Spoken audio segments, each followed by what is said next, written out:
biggest fan of the Second Amendment. Many of you are. There have been vague promises of executive action from the president and much discussion among lawmakers on both sides of the aisle. But as yet, there are no concrete signs of any substantive tightening of the U.S.'s notoriously lax gun control legislation. Some corporations are not waiting for Congress to take action.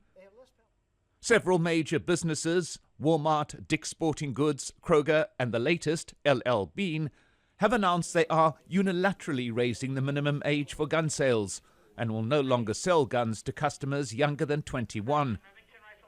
Federal law states that no one under 21 may buy a handgun, but confusingly, any 18-year-old or above can buy a semi-automatic rifle with no background checks or training. It's time this ends, say some CEOs.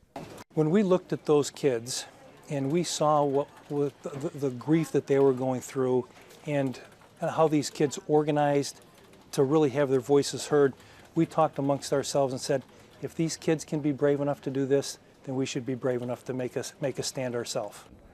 These are difficult decisions for business, but nevertheless, eventually, the personal conscience, the moral conscience kicks in, and it has to be balanced with all of the stakeholders and the shareholder interest as well.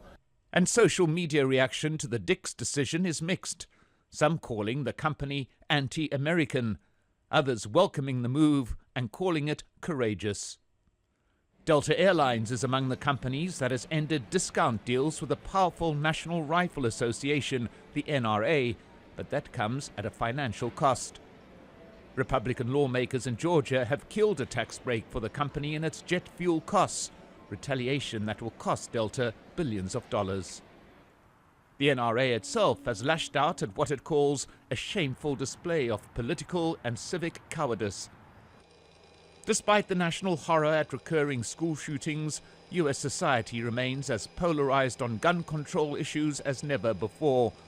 The constitutional right to bear arms being vigorously asserted, even as children continue to be killed.